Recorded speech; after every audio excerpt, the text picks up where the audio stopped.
पिछले कुछ दिनों में कई सारे क्रिएटर्स ने सामने आकर कुछ ईमेल्स पब्लिक किए रील्स पर। एंड वो ईमेल्स जो है अलग अलग पीआर कंपनीज के हैं, बट उनमें जो ब्रीफिंग है वो बिल्कुल सेम है। मतलब एक ही मैसेज है बेसिकली, गवर्नमेंट की तारीफ करो, प्रोटेस्टर्स एंड जितने भी स्टूडेंट्स हैं उनको बुरा बताओ, एंड गवर्नमेंट की स्कीम्स को प्रमोट करो। एक रील के 20 से 25 हजार रुपए दिए जा रहे थे क्रिएटर्स को ऑफर में। एंड अब मैं ये नहीं कहने वाला कि ये बीजेपी ने भेजा रहेगा, क्योंकि भाई इतनी ग्रेट सरकार है यार अपनी, ऐसा कैसा काम कर सकती है भाई? ऐसा तो काम नहीं कर सकती हमारी सरकार, बिल्कुल नहीं। तो मैं सवाल ना तुम पे छोड़ देता हूँ कि मतलब तुमको क्या लगता है कि इनसे फायदा किसका हो रहा है यार? स्टूडेंट्स को बदनाम करना, प्रोटेस्टर्स को बदनाम करना, इससे एक्चुअल फायदा हो किसका रहा है? एंड सबसे बड़ी प्रॉब्लम पता है क्या है? कि तुमको नहीं पता कि कौन सा क्रिएटर बिका हुआ है, क्योंकि तुम रील्स देखते हो, तुम ये थोड़ी ना सोचते हो एंड वेरीफाई करते बैठोगे कि भाई कौन सा क्रिएटर बिका हुआ है। तो यही एक्चुअल प्रॉब्लम है कि तुम वेरीफाई नहीं करोगे, एंड ये लोग जो है तुम्हारी लेजीनेस का फायदा उठाना चाहते हैं इसी चीज की वजह से। तो ना एक छोटा सा रिकैप करते हैं कि पिछले कुछ दिनों में हुआ क्या। पहली चीज तो ये हुई कि नीट के पेपर लीक हुए, फिर उसके बाद बच्चों ने सुसाइड किया। सरकार ने क्या किया? कुछ नहीं। फिर उसके बाद सीजेपी ने प्रोटेस्ट चालू किया, एंड 40 दिन तक उन लोगों ने कंटिन्यूस प्रोटेस्ट करना चालू किए। हर जगह पीसफुल प्रोटेस्ट हुए पूरे देश में, एंड बच्चे जो है शांति से बैठे रहे। फिर उसके बाद जब इग्नोर करके काम नहीं चला तो सरकार ने प्लान बी यूज किया। उन लोगों ने उन बच्चों को गाली देना चालू कर दिया। सीआईए के एजेंट, चाइना के एजेंट, एंटी नेशनल लोग हैं, भाड़े के टट्टू है। हाँ भाई है, भाई भाड़े के टट्टू है यार अपने यहाँ के स्टूडेंट्स। जो बच्चे अपने दोस्तों की मौत के लिए परेशान है, जो माँ बाप जो है अपने बच्चों की मौत के लिए परेशान है, एंटी नेशनल ये मेक सेंस यार। मोदी जी ने बोला है, बीजेपी ने बोला है, तो सही होगा। अभी एक सेकेंड यार, लेकिन अगर ये सच है तो हजारों चाइनीज एजेंट्स एंड इतने सारे फॉरेन एसेट्स हमारे देश की कैपिटल में पहुंचे कैसे यार? आई मीन दिल्ली के बीच में हजारों की तादाद में इतने सारे एंटी नेशनल लोग एंड बाहर के सीआईए के एजेंट्स कैसे आ गए यार? यार चलो वो छोड़ देते हैं। फिर उसके बाद आई 20 तारीख, एंड असली मास्टर स्ट्रोक देखने मिला हम लोगों को गवर्नमेंट से। दिल्ली में, हमारी राजधानी में इंटरनेट कट ऑफ किया गया, मेट्रो स्टेशन तक बंद कर दिए गए। क्यों? क्योंकि कुछ निहत्थे बच्चे आने वाले थे प्रोटेस्ट करने के लिए। आई मीन हम लोग खुद को विश्व गुरु कहते हैं, हम लोग एक न्यूक्लियर कंट्री है, एंड हम लोग कुछ कॉलेज के स्टूडेंट्स से डर गए। कॉलेज के स्टूडेंट्स को रोकने के लिए हम लोगों ने वॉर जैसी प्रिपरेशन कर दी, टीयर गैस यूज किए, पैलेट गन्स यूज करी। हम लोग सच में सुपर पावर बनने का सोच भी सकते हैं क्या? फिर इंटरेस्टिंगली इतना सब होने के बाद बीजेपी के खुद के लोगों ने बच्चों को एंटी नेशनल बोला, सोनम वांगचुक को एंटी नेशनल जरूर बोला। फिर उसके बाद लेकिन अचानक से 2 हफ्ते बाद यार वो लोग ही चले गए उनका फास्ट तोड़ने। अरे यार, आप एंटी नेशनल बंदे का फास्ट कैसे तोड़ सकते हो यार? ऐसे कैसे हो गया अचानक? फिर उसके बाद अब जो राइट विंग क्रिएटर्स है वो लोग अचानक से बोल रहे हैं, अरे यार मोदी जी का तो ये मास्टर स्ट्रोक था, मोदी जी का पूरा प्लान था भाई कि धर्मेंद्र प्रधान को रिजाइन करवाना है, ये उनका प्लान था। एंड कितनी अकाउंटेबिलिटी ले रहे हैं यार वो। क्या क्रेजी चीज है यार, सच में मानना पड़ेगा भाई।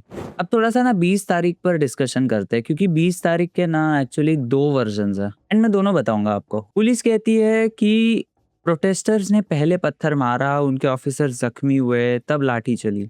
एंड सीजेपी और वहां के मौजूद लोग कहते हैं कि प्रोटेस्ट शांति से था, फोर्स बिना वजह के हुआ। देखो, मैं तुम्हें ये नहीं बताने वाला कि पहले पत्थर किसने मारा, क्योंकि मैं भी वहां नहीं था। पर ये जरूर पूछने वाली बात है कि पत्थर फेंके गए तो वो पत्थर आए कहाँ से? आई मीन हमारा कैपिटल है दिल्ली, एंड सिटी है वो लिटरली, ठीक है? एंड उसके बीच में इतने सारे पत्थर कहाँ से आए हमारे, मतलब इतने सेंटर ऑफ दिल्ली में। आई मीन तुम लोग अगर थोड़ा सा भी प्रोटेस्ट को फॉलो कर रहे थे तो तुमको पता होगा कि वहां पे रात के दिन यार एक ट्रक भर के पत्थर रखे गए थे, आए थे अचानक प्रोटेस्ट के साइट के पास। तो वहां पे क्यों था, क्या था? मैं इल्जाम नहीं लगा रहा यार, बीजेपी, अरे यार भगवान पे कौन इल्जाम लगाएगा अभी? जब एक देश अपने ही देश के निहत्थे बच्चों का सामना करने के लिए इंटरनेट बंद कर देता है, मेट्रोज बंद कर देता है, एंड पूरे के पूरे प्रोटेस्ट साइट को सील कर देता है, तो ये प्रिपरेशन जो है ये वॉर की है या फिर एक्चुअली गवर्नमेंट की अकाउंटेबिलिटी दिखाने की है? क्योंकि लग तो नहीं रहा है कि गवर्नमेंट अकाउंटेबिलिटी दिखाने वाली थी उस दिन, अगर चीजें पीसफुली भी होती तो। एंड अगर हम लोग ऐसे हाइंडसाइड से देखें थोड़ा सा, तो हम लोगों को एक चीज़ ऐसा रियलाइज़ होती है कि मतलब ये तो प्रिपरेशन तो ऐसे लग रही है कि पहले से ही पीसफुल नहीं होने वाला था प्रोटेस्ट। आई मीन प्रोटेस्ट के 5 दिन पहले अचानक से पुलिस कमिश्नर को एनएसए लगाने की ये मिल जाती है परमिशन। पुलिस बोलती है रूटीन था, बट टाइमिंग बहुत एकदम कंफर्टेबल टाइमिंग थी यार वैसे तो। ऑल्सो पुलिस कमिश्नर को भी रिप्लेस कर दिया जाता है, जो कि इंटरेस्टिंग। एंड जो 20 तारीख को हुआ उसके बाद से ही सब कुछ चेंज हो गया, टू बी ऑनेस्ट। एंड मेरे भी ओपिनियंस जो है 20 तारीख के बाद बहुत ज़्यादा चेंज हो गया, क्योंकि 20 तारीख को जो हमने देखा ना भाई, वो ह्यूमन तो नहीं था भाई, डेफिनेटली ह्यूमन तो नहीं था। And it literally made me cry, जो भी मैंने देखा उस दिन के सीन्स को। एंड या it was a very very bad thing that happened. तो इसके बाद प्रोटेस्ट का जो है पूरा रूप ही चेंज हो गया, क्योंकि शुरुआत में ना ये प्रोटेस्ट जो है सिर्फ और सिर्फ नीट एंड स्टूडेंट्स का था। पेपर लीक, एग्जाम रिफॉर्म, इंसाफ, है ना, एक स्पेसिफिक डिमांड थी। बट जब लोगों ने देखा कि भाई अरे यार इन लोग सोनम वांगचुक को उठा ले गए, ठीक है, वो एक ट्रिगर पॉइंट था। एंड फिर उसके बाद जो 20 तारीख को निहत्थे बच्चों के साथ हुआ, उसके बाद जो है प्रोटेस्ट का मुद्दा चेंज होके ये बन गया कि हम लोग कहाँ रहते हैं, क्या ये एक्चुअली डेमोक्रेसी है? क्योंकि अगर तुमको एक सवाल पूछने के लिए इतना बड़ा कीमत जो है चुकाना पड़ रहा है, तो क्या आजादी का कुछ भी पॉइंट है हमारी? क्या हम सच में आजाद भी है? तो उसके बाद से और भीड़ बढ़ती गई। लोग सिर्फ नीट के लिए नहीं आए, लोग इसलिए भी आ रहे थे क्योंकि उन्हें एहसास हुआ कि भाई कुछ तो गलत हो रहा है इस देश में, एंड उसमें बदलाव की जरूरत है। एंड अभी हम लोग आवाज नहीं उठाएंगे तो कभी नहीं उठाएंगे। फिर उसके बाद प्रोटेस्ट जो है ओवरऑल पूरा का पूरा सक्सेस रहा। अब यहाँ पे ना दो बातें समझना बहुत जरूरी है, क्योंकि मोदी सरकार ने ना पूरे अपने कार्यकाल में पहली बार एक मिनिस्टर को रिजाइन करवाया है अंडर प्रेशर आकर। 12 साल से ये कहते आ रहे हैं कि हम किसी के सामने झुकेंगे नहीं। कुछ निहत्थे कॉलेज के स्टूडेंट्स ने वो घमंड तोड़ दिया है इनका। पर दूसरी बात, और ये असली बात है, उन्होंने सब सच मान लिया, ठीक है, रेसिग्नेशन को मान लिया, एफआईआर को वापस लेने का मान लिया, एंड पैसे देने की भी बात को मान ही लिया, सिर्फ एक चीज छोड़कर, माफी। कब मांगेगी ये सरकार माफी? उन लोगों से जिन पर लाठी चलाई गई 20 तारीख को। किसी ने भी ये नहीं कहा, मोदी जी रील्स बनाने लग गए अभी, बट ये नहीं कह पा रहे कि 20 तारीख को जो हुआ वो गलत हुआ, एंड उनकी सरकार ने जो डिसीजन लिया वो गलत था। उसके लिए अफसोस या फिर उसको एड्रेस एड्रेस तक नहीं कर पाए वो लोग। एंड उन लोगों को, उन जो बच्चों ने मार खाई 20 तारीख को, उनको स्टूडेंट्स तक बोलने से नकार रहे ये लोग। और प्रधान प्रधान ने, अगर भाई तुम लोगों ने ना सेलिब्रेशन ना बहुत जल्दी कर दिया, पता है, अगर तुम लोगों ने ना, किसी ने भी भाई उसका रेजिग्नेशन लेटर एक्चुअली अपनी आंखों से पढ़ा है ना, तो तुम लोगों को रियलाइज होगा कि भाई उसने रेजिग्नेशन ना अकाउंटेबिलिटी लेने के लिए नहीं दिया है।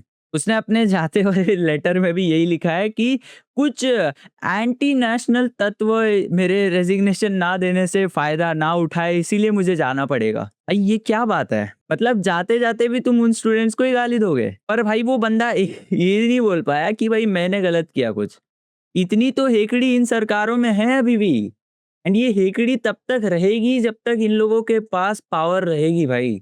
इन लोगों को ना अभी डर नहीं लग रहा है जरा सा भी, क्योंकि इनको पता है कि भाई मेजोरिटी जो वोट्स है वो तो मेरे पास ही है अभी भी। तो जो प्रधान का रेजिग्नेशन है ना भाई, ये कोई माफी नहीं है, एंड अकाउंटेबिलिटी भी कुछ नहीं है। ये उसको बस फोर्सफुली रिजाइन करना पड़ा, एंड उसको एक रीजन चाहिए था। उसने बोल दिया कि हाँ भाई एंटी नेशनल चीजें हो रही थी देश में, एंड मुझे रिजिग्नेशन दे देना चाहिए, क्योंकि फिर मेरे रेजिग्नेशन की वजह से ये रुक जाएंगे भाई। ये था भाई उसका जवाब। एंड ईगो तो देखो यार इनमें कितना है भाई, कुर्सी दे देंगे और गलती नहीं मानेंगे अपनी। इतना तो ईगो है इस सरकार में। प्रधान तो चले गए भाई, पर उनकी जगह आया कौन? नया एजुकेशन मिनिस्टर प्रहलाद जोशी। अब इसमें दो चीजें हैं, उन्हें एजुकेशन अलग से नहीं दिया गया है। ये बंदा पहले उनका मंत्रालय संभाल रहा था, एंड अभी बस एजुकेशन सिस्टम का भी इसको ही थोप दिया है भाई जिम्मेदारी। एंड जो प्रोटेस्ट जो है, इतना सारा मूवमेंट जो है सीजेपी का इस चीज पे था कि एजुकेशन को इंपॉर्टेंस देना चाहिए। इन लोगों ने लिटरली भाई उस पे उसका मजाक ही उड़ा दिया है कि भाई ये ले यार, तू एक काम कर रहा है ना भाई प्रहलाद, अभी तू दूसरा ये काम भी कर ले यार, अभी ये प्रधान से नहीं हो पा रहा है, अभी तू कर ले इस चीज को भी। मजाक हो रहा है क्या एजुकेशन सिस्टम के साथ हमारे? और दूसरी बात जो कि बहुत ज्यादा ही डिस्गस्टिंग पार्ट है, कि प्रहलाद जोशी ने जो 2002 में बिल्किस बानो केस के रेपिस्ट थे, उन लोगों के एविक्शन को सपोर्ट किया है, एंड 2022 में उनको डिफेंड तक किया है भाई कि हाँ मुझे कोई प्रॉब्लम नहीं दिखती है इस चीज में, उनके एविक्शन में। फिर बाद में जाकर कोर्ट ने इनकी जो ये रिहाई की मांग थी इसको रद्द कर दिया कि गुजरात गवर्नमेंट के पास ये कोई हक नहीं बनता है। बट भाई सीरियसली ये हमारा एजुकेशन मिनिस्टर है। अपना वीडियो के नेक्स्ट पार्ट में ना अपन इन लोगों को एड्रेस करते हैं जो लोग एक्सक्यूजेस बनाते हैं चीज़ों को सपोर्ट करने से पहले। भाई मैं सपोर्ट कर रहा था, फिर वो एक बंदा आ गया जो मुझे पसंद नहीं है, इसलिए मैं अभी आउट हूँ। भाई अगर तुम्हारा पूरा का पूरा एथिक एक बंदे का मूवमेंट जॉइन करने से टूट जाता है ना, तो तुम्हें कभी भी बच्चों की परवाह थी ही नहीं। तुम्हें बस सिलेक्टिव मोरालिटी दिखानी थी तुम्हारी, एंड एक बहाना ढूंढ रहे थे कि हाँ, ये जो है भाई कन्वीनियंट बहाना है मेरे लिए, अब मैं बाहर हो गया हूँ। फिर एक और बहाना देते हैं लोग कि भाई अरे यार ये अब बहुत पॉलिटिकल हो गया है मूवमेंट, भाई अब मैं कैसे सपोर्ट करूँ, मुझे पॉलिटिक्स नहीं पसंद। भाई तुम लोगों को रियलाइज़ नहीं होता है क्या तुम्हारी पूरी ज़िंदगी पॉलिटिक्स से भरी है? तुम्हारे घर घर के नल में जो पानी आता है ना भाई, वो भी पॉलिटिक्स की वज़ह से ही आ रहा है। तुम्हारा घर का पानी, तुम्हारे दवाई का दाम, एग्ज़ाम की सिक्योरिटी सब पॉलिटिक्स ही तो है। एक नेशनल एग्ज़ाम बिक गया, बच्चे मर गए, एंड उस पे सवाल पूछना जो है पॉलिटिक्स है। अकाउंटेबिलिटी माँगना भाई एकदम नॉर्मल चीज़ है भाई। तुम लोग इसको पॉलिटिकल सोच के ऐसा मत बोलो यार कि अरे यार मैं मूवमेंट में नहीं आ सकता। भाई दिस जस्ट शोज़ कि तुम लोग कितने बड़े कावर्ड हो यार। एक स्टैंड तो ले लो भाई। चुप रहना जो है इस चीज़ पे ज़्यादा पॉलिटिकल है भाई, रेदर देन बोलना। क्योंकि चुप रहते वक़्त तुम एक साइड ले रहे हो भाई, बिना कुछ बोले भी। फिर उसके बाद लोग बोलते हैं कि अरे यार इस मूवमेंट में ऑपोज़िशन जॉइन कर लिया भाई, मैं ऑपोज़िशन को सपोर्ट नहीं करता। तो मेरे को एक बात बताओ मेरे भाई कि तुमको वोट करने कौन बोल रहा है उनको? तुम लोगों को रियलाइज़ नहीं होता कि तुम्हारा इतना आईक्यू लो है कि भाई ऑपोज़िशन आने के बाद ही तो कवरेज मिलता है भाई किसी भी मूवमेंट को। अगर तुमको पार्लियामेंट में अपने पॉइंट को लाना है, उस पे बात करवानी है, तो तुमको कोई ना कोई अपोजिशन पार्टी का ही सपोर्ट लेना पड़ेगा ना। अपोजिशंस जो है इसीलिए ही बने हैं, डेमोक्रेसी का पार्ट है अपोजिशंस पार्टी। अपोजिशंस जो है लिटरली इसी चीज़ के लिए बने हैं कि वो पब्लिक की आवाज़ को पार्लियामेंट में ले जा सके, एंड जो करंट लीडिंग पार्टी है उनके साथ डिबेट कर सके इन चीज़ों पर। पर तुम लोगों के खाली दिमाग में ये बात घुसे तब ना। तुम लोगों को तो यही लगता है कि भाई अपोज़िशन आ गया तो यार पूरा मूवमेंट जो है फंडेड है वगैरह-वगैरह। भाई तुम लोगों को ना भाई सच में यार छोड़ देना चाहिए भाई ये चीज़ें। भाई अगर सच में कुछ चेंज लाना है तो प्रेशर ग्रुप्स का तो इतना इम्पोर्टेंस है भाई। अगर कोई पार्टी जो है कोई मूवमेंट को जॉइन करती है तो वो मूवमेंट के मुद्दे के साथ खड़े रहती है। तुमको भी वही करना है। तुम लोगों को उस पार्टी के मैनिफेस्टो को फॉलो नहीं करना है, एंड ना ही उसको एक्नॉलेज करने की ज़रूरत है। तुम लोगों को अपोजिशन पार्टीज़ को यूज़ करना है, ताकि तुम्हारी आवाज़ जो है पार्लियामेंट तक पहुँचाई जा सके, संसद में तुम्हारी बात हो। तुम लोग इस चीज़ को इतना कैसे, ओह माय गॉड भाई! तो एक्चुअली अभी वीडियो को एंड करने का टाइम आ चुका है, बट इस वीडियो को एंड ना अपन भाई सच के साथ करेंगे, जश्न के साथ नहीं करेंगे। तो हाँ, एक मिनिस्टर चला गया, एफआईआर वापिस हो रही है, कॉम्पेंसेशन का वादा दिया गया है गवर्नमेंट के साथ, ये एक जीत है। ठीक है? पर एक चीज़ याद रखो, जो बच्चे नीट के चक्कर में मर गए हैं, जिन्होंने अपनी जान दे दी है क्योंकि सिस्टम ने उन्हें धोखा दिया है, वो वापस नहीं आने वाले। रेज़िग्नेशन उनको वापस नहीं लाएगा। कोई पैसा, कितना भी पैसा उनके माँ-बाप का दुःख नहीं भर सकता है। तो ये जश्न का वक़्त नहीं है। एक कुर्सी खाली हुई है, पर जो सिस्टम, जिस सिस्टम ने उन माँ-बाप से उन बच्चों को छीना है, वो सिस्टम वैसे का वैसा ही है। बस फेस बदल गया है, सिस्टम तो वैसे का वैसा ही है।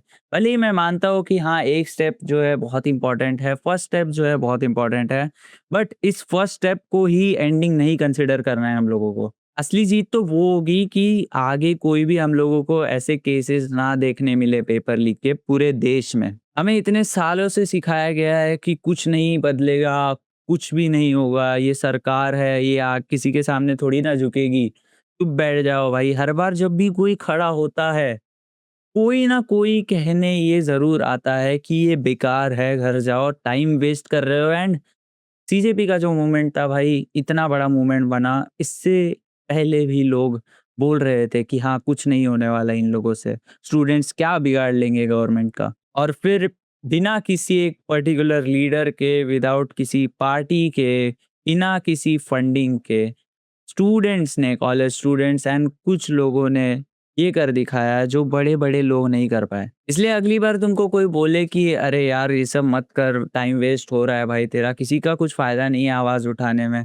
उन्हें याद दिला देना कि भाई दुनिया झुकती है, बस झुकाने वाला चाहिए।